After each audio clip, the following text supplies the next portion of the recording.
For 9 months my mother-in-law compared my imperfect pregnancy to my sister-in-law's perfect one. After my sister-in-law gave birth, both she and my husband cut contact with my mother-in-law. My husband and I have been married for well over 2 years and have been together for 7. He's amazing, quite literally the man of my dreams, and I have an amazing life with him. Now my parents and the rest of my family love him. I'm Mexican and have a really big family. Fortunately, I haven't heard a single member of my family say they didn't like him, as he is a gentleman to everyone, which is what made me fall in love with him in the first place. We are the perfect partners and we rarely have arguments, except when it comes to his mother. Mill is a nightmare to say the least. My husband's family is smaller compared to mine. Other than his parents, he has a sister who got married last year. His parents are the stereotypical conservative small-town Christians, and his mother is extremely protective about them to the point of being overbearing. She likes to be in control and insists on spending time as a family during the holidays. If we don't listen to her demands, then she starts making a scene.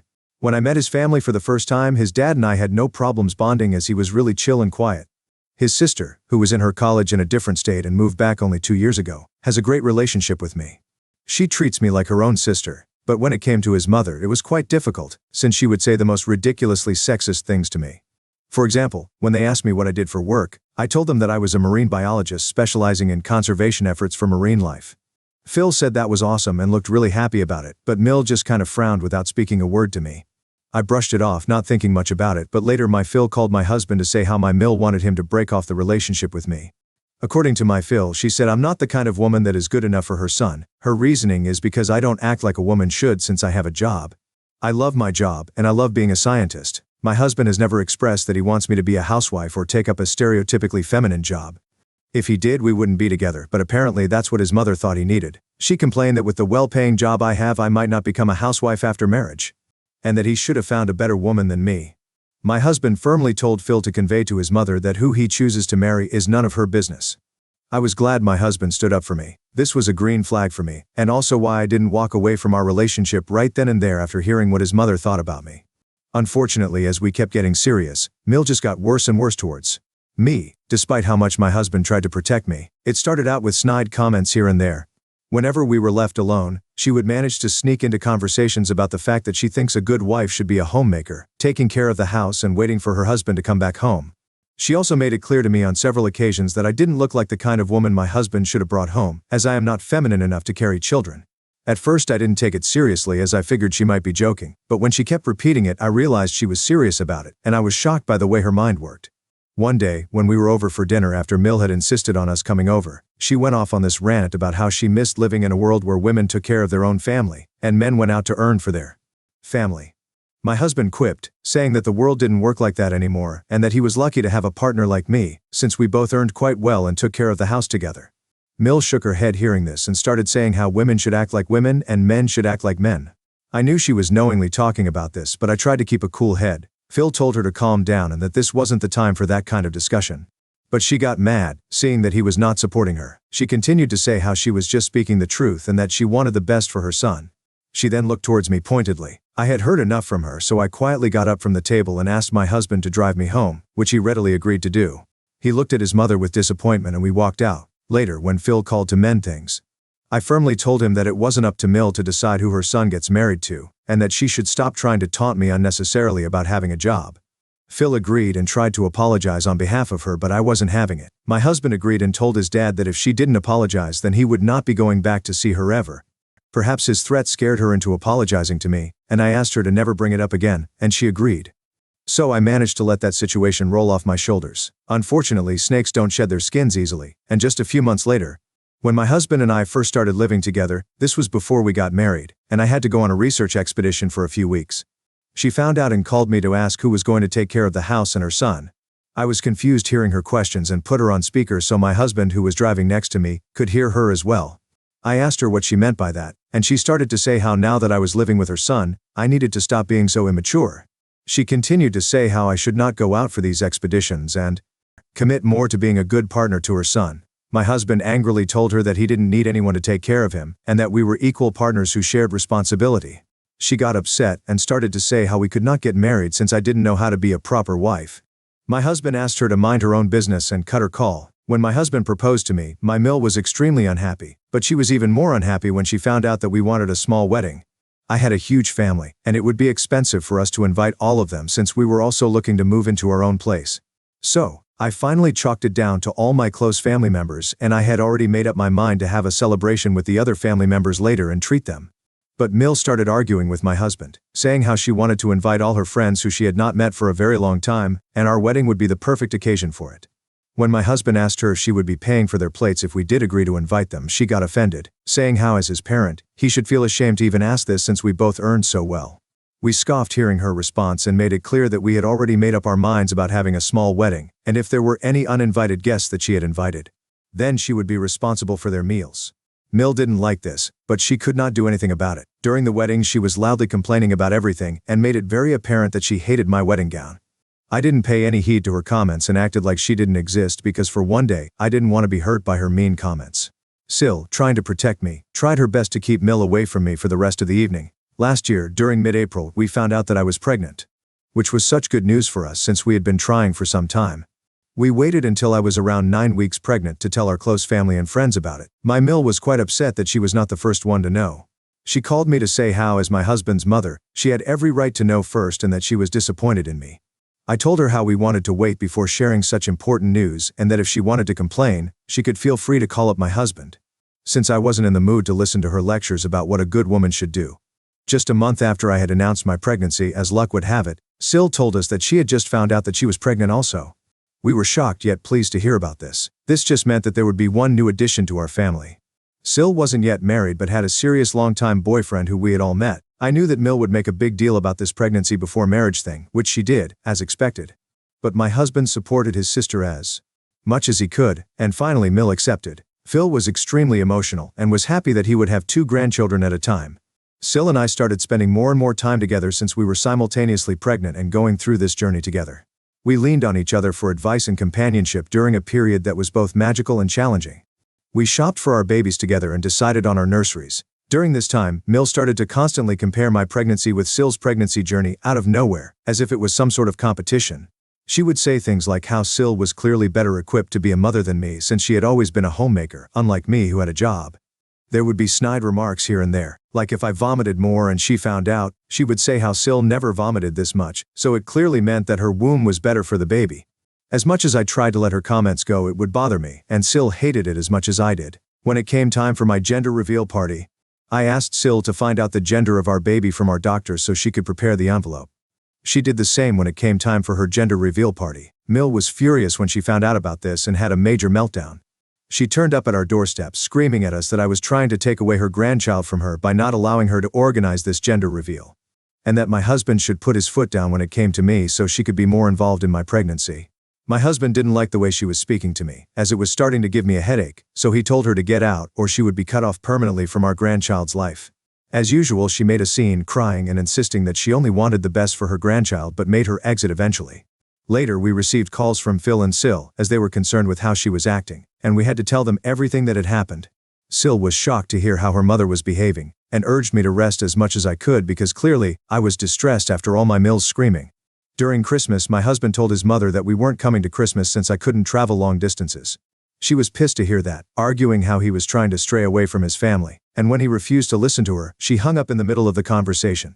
We thought she understood and would not bother us again. To our surprise, a week later she texted him saying we should be at her place sharp at 4:00 p.m. My husband texted back to her, reminding her about their conversation earlier about us not coming.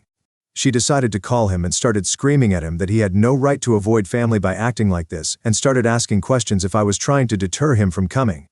My husband told her that it was both our decision to not go, and she started screaming again about how he needed to control his woman. Understandably, I started realizing how controlling and toxic Mill was becoming day by day and would share my concerns with my husband and Sil. Both of them would agree that she was clearly crossing the lines and would stand up for me, but their mother was exhausting. When it came time to give birth, we didn't have time to inform anyone as I went into preterm labor at 33 weeks, and our baby boy was born at 34 weeks via an emergency C-section after all efforts of natural birth failed. After my husband checked that both I and the baby were okay, he announced our son's birth on the family group chat and also informed my family. Everyone was so happy and busy congratulating me, but Mill had yet another meltdown about not being told I was in labor and that the baby had been born. She sent us a barrage of texts personally, saying how she should have been there in the delivery room with me, watching her grandchild coming into this world. This was absolutely ridiculous since I would have never allowed her in, but I didn't reply to correct her delusions as I was busy with my baby. When we announced his name, she called my husband, crying about how it sounded too Mexican and that he should keep a different name. When my husband said he liked our son's name, she said how it could be our son's middle name but we needed to keep a different name. We obviously didn't listen, and she kept fussing about it. When it came time for her to meet our son, she insisted on calling him a completely different name, which took us by surprise. She tried to justify it by saying how this could be her special little name for him, but my husband firmly asked her to cut it out. She also hates the fact that I breastfeed my son because then I would have to take him away from her, and she says that I should start feeding him formula so she can spend more time with him. My mother, who was also present with me, informed her how a newborn baby needs to have breast milk, but Mill kept arguing that it was not fair. As you can imagine, her taunts and controlling nature were becoming more and more unbearable and clear to everyone. The final straw came when she invited me out for lunch, saying that she had something important to talk about. I kept trying to cancel the lunch several times, but she begged me, saying that it was imperative that we had to meet. When I turned up, she greeted me warmly, and we sat down to order our food. I then asked her why she wanted to ask me out for lunch, and it was then that Mill asked if I had thought about who our son's godfather would be. I pursed my lips hearing this since I knew she would not like the answer. I carefully explained to her how Sil and I had discussed this, and we were each other's children's godparents. Mill burst out crying in the middle of the restaurant hearing this, and started yelling about how I could do this to her. She said, Sil had her family, and I should make her my son's godmother since she had every right to take care of my son as his grandparent. I reminded her how she thought Sil was better equipped than me, so naturally she should be happy that my son would be taken care of well by her. But Mill argued back that only she could be trusted, and I should make her my son's godparent. Her ridiculous demands were starting to get on my nerves. And I told her firmly that we were done discussing this and that if she wanted, she could discuss this with my husband later. Later, I did tell Sil regarding my lunch, and she didn't like how Mill didn't want her to be our son's godparent. My husband also didn't understand why Mill was behaving this way and kept ignoring her calls. Last week, Sil gave birth to her daughter, and she had asked me to be in the delivery room for support since I had been through this. I happily obliged and was there with her throughout the night while my husband and my mother took care of our son at home. In the morning, after Sil had given birth and I made sure her boyfriend was there to take over the duties, I left to come back home and rest. Throughout the day, I received calls from Mill, but I was too tired to talk with her and was busy spending time with my son. In the evening, my husband, who had gone to check on his sister, came back home amused. I thought he was happy to meet his niece, but he told me that he was even happier for another reason. This is when he revealed that apparently Sil, tired of Mill's toxic behavior, took a stand and decided to implement a no-contact rule between Mill and her daughter. He told me how, when Mill showed up at the hospital unannounced, Sil asked the nurses to refuse to let her in. Only Phil was allowed inside to meet the baby since Sil didn't want her mother's judgments about her daughter. This was shocking and quite unexpected, as I had never imagined that Sil would stand up to Mill this way. This also made me realize why Mill had been calling me the whole day. She was perhaps trying to either blame me or persuade me to convince Sil to see her granddaughter. When I talked with Sil later, I found out that this decision came after witnessing the extent of Mill's actions towards me all these years. The decision to go no contact was a necessary boundary to protect her daughter from Mill's toxic influence. It was a moment of reckoning for Mill, as the consequences of her actions finally came crashing down. The fallout has been severe, and Mill is completely cut off from her daughter's life, unable to witness the precious moments of her grandchild's early days. Since then, I have started to think if it would be the right decision for us as well to cut off Mill permanently. Would it be too cruel? Update 1. Hello everyone. First off, I just want to thank you all for your kind words and advice. It means a lot to me. I didn't think this would get as much attention as quickly as it did. My husband and I have not had any contact with Mill since we found out that Sil has cut her off. She continues to call us, but we ignore them. I discussed with my husband what I was thinking, and we agreed that for our mental peace, it would be better for us to cut her out permanently since there is no guarantee that she won't behave the way she behaves with me with our son too. To everyone asking why we waited for so long, you have to understand that my husband is the oldest who grew up in this toxic upbringing. So he never really saw how wrong this all was until his mother started misbehaving with me. My husband has always supported me and protected me, yet his mother is just too much to handle. Hence, we set up a group video call with his sister and Phil, where we discussed our decision, and they are on our side. Now, we just need to inform Mill about our decision. Update 2. If your eyeballs are itching for an update, then you better sit down, it's a bit long. My husband decided to call his mother and tell her about our decision yesterday evening. When she first picked up the call, she started screaming at him about how long it had been since he had talked with her, and that she wanted to meet our son immediately. My husband remained quiet until she was done with her demands, and then gently let her know about how she was right and that he needed to step up and be more of a man. Mill immediately agreed, saying how this is what she had wanted from him all along, but my husband interrupted her, saying that as the man of our family, he had decided to cut her off from us permanently to protect us from her toxic ideology and drama. My Mill was dumbfounded at first hearing this, perhaps trying to process what he had just spoken, and then, when she understood the severity of our decision, she started saying how she was coming over to meet us and that nothing could stop her from meeting her grandson. My husband immediately warned her that we wouldn't let her in and that we would call the police on her for trespassing on our property. She then started screaming that this was probably my decision and that I was tearing the family apart. My husband told her to think whatever she wanted, but he was done with her, but she continued to scream about how this is why he should have never married a woman like me and that she knew I was bad news all along. My husband got pissed naturally. He reminded her that we were not the only ones cutting off contact and that Sil has done the same thing, so the issue is clearly her, and she needs to start accepting that. Mill, as usual, kept arguing back that I had polluted the minds of everyone and that I had successfully taken her children away from her. My husband exasperatedly told her that if she wanted to blame someone, then she should blame herself for not only being a bitter person but also a racist. He said that everyone was just done with her, and she needed to come to terms with her own evil actions. This shut my Mill up, and he blocked her after their conversation. I have done the same. I've also informed my family about the situation and told them not to pick up Mill's calls for now. I feel bad for my husband and Sil for not having a supportive mother, but I'm also glad that I won't ever have to go through such shitty situations ever again. Update 3. It's been 2 months since my last update, and I'm happy to report that our son is doing well. Sil and I continue to remain close, and we regularly meet up so our babies can have playdates. It is adorable to see how they are bonding, and I hope that they continue to be each other's best friends as they grow up. Also, another happy update is that Sil is finally getting married to her baby daddy, as we all knew that she would. Now coming on to the main update, we continue to be no contact with Mill. To everyone who is concerned about our safety, don't worry. We have cameras installed everywhere, and we did change our locks so there is no way that Mill can ever disturb us. I doubt that she will ever confront us publicly, since by now a lot of people know exactly why we cut her off, so she must be definitely embarrassed. After we cut off all contact with her, she did try to persuade Phil to talk with us, but he refused and let her know that he was getting sick of her too. I guess when her own husband told her this, it might have finally made her think, because a few weeks later she asked Phil to tell us how sorry she was for everything that she had done to me.